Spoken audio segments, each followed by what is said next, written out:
January 22nd, I posted a TikTok about Erika Kirk, and the video did very well. On the 27th, I posted another video about Erika Kirk, and did very well as well. The day after I posted the second TikTok, I get an email from a PR team allegedly reaching out for Eranos. I don't know how to say it.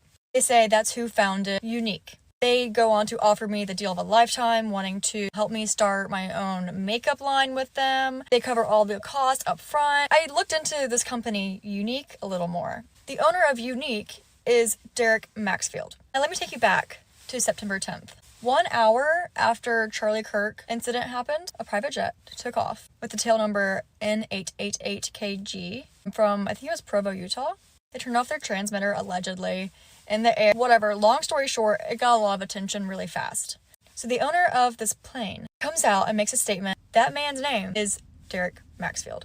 Why someone allegedly connected to that makeup company reaching out to me 1 day after I posted a TikTok about Erika Kirk? Hello, everyone, and welcome back to another episode of the Can We Talk About It podcast.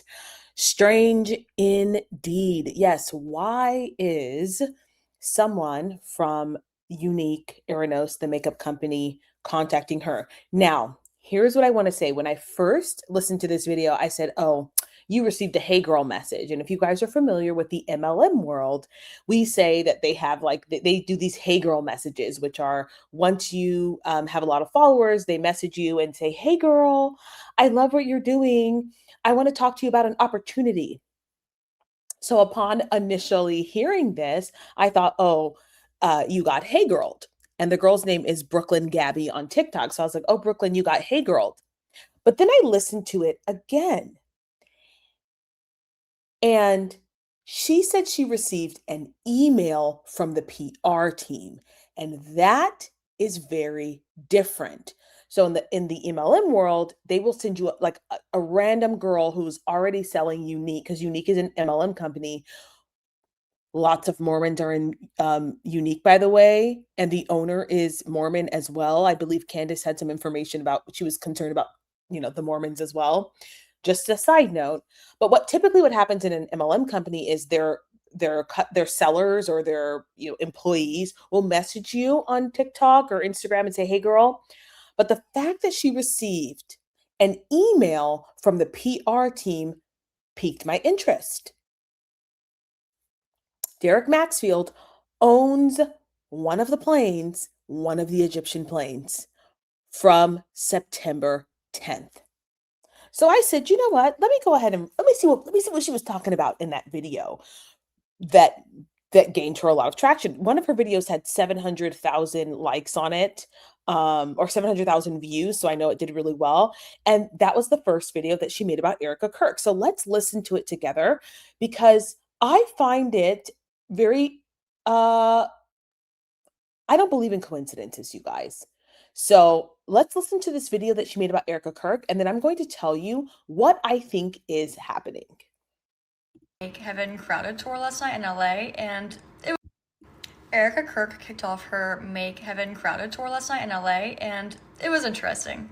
There's a clip going around right now of her on stage talking about some news article wrote about her, what she was wearing, and she's like, okay guys, that doesn't matter. You're gonna attack a widow for something that she's wearing? First of all, people are gonna ask about what you're wearing. Yes, especially when you're going on a stage in front of tens of thousands of people, if not more, wearing a glittery pantsuit followed by fireworks. I think if you don't want someone to talk about what you're wearing, you would dress like how you did last night. But if you want someone to talk about how you're dressed, you're gonna wear a glittery pantsuit, right? Just coming from me as a girl, that's how I feel about that. So last night she says, yeah, so if you're wondering what I'm wearing, I'm just wearing a black outfit with some Air Forces because I'm a sneakerhead. Guys, I'm friends with all the boys. All my friends are boys. No, I'm just friends with the boys. I don't know. Girl, yes. I'm wearing Jordans, because I'm a sneakerhead, and I don't have friends that are girls. Baby, we could tell based on the past videos, but that's neither here nor there. So let me let you guys finish watching this video. But this is a disparaging video for all intents and purposes. It's disparaging. So it is quite interesting that they offered her the deal of a lifetime, but I wonder what the stipulations would have been. Let's continue listening and then we'll talk about it. No, I didn't love that. And then she says, I just like to be comfortable. I just wear what I'm comfortable in. Girl, you trying to tell us that that glitter pantsuit was comfortable? It didn't look comfortable. It looked stretchy, so maybe it was comfortable, but I've personally never found sequins to ever be comfortable. What do you guys think about that? I think it's kind of weird. So that was the video that she posted that got her all of the attention on TikTok. So here's what I think is really happening. I don't know if there's anything super nefarious going on. What I think is happening is that she's a blonde girl, she's pretty, she's got a lot of followers, and they said, hey, she does well on social media. Let's offer her a deal of a lifetime. That's what I think that's all this is. I do find it strange that they would want to partner with someone who has such disparaging remarks about Erika Kirk because they are an LDS organization. Well, Derek Maxwell is LDS. And so I do find it strange that they would want to partner with her. But the question is going to be, what are the stipulations? I think this is just a normal instance of here's a pretty girl with a lot of followers and lots of traction, and let's see if we can make some money with her. I don't even know if the PR team really looked that deeply into her content, but it is a little bit of a coincidence. So if I were her, I would have taken the meeting and I would have wanted to know what the stipulations were. Why are you giving me quote unquote the deal of a lifetime to start my own makeup brand? What so when she said that, I thought, well, is this a situation with Unique where they like tell you that it's your makeup brand, but it's really unique? Or is this actually an opportunity to start your own brand?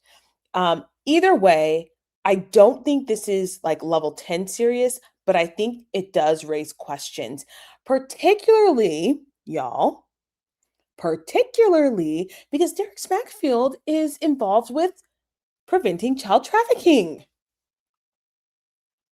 Isn't that so fascinating how all of these people with these Egyptian planes and this money and isn't it fascinating how they're all involved with quote unquote preventing sex trafficking? Isn't that fascinating? I'm like, is that like the default I'm a good person charity? Like to me, my passion is like helping kids read when they're younger, like making sure that kids know how to read because I believe that knowledge is power and actually learning how to read is power.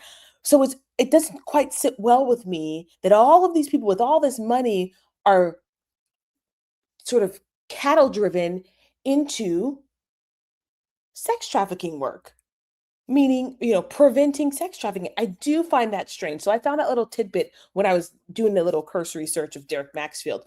But this was just yet another interesting coincidence in the lifetime of Erika Kirk and Charlie Kirk. And I would be very, very interested to know if anyone else has had this experience. Okay, you guys tell me what you think. I don't find this to be that I find it to be interesting, but I don't find it to be quite nefarious just yet. But I want to know what you guys think in the comment section. I could just be, naive in this way. So let me know what you guys think, and I will see you guys in the next one.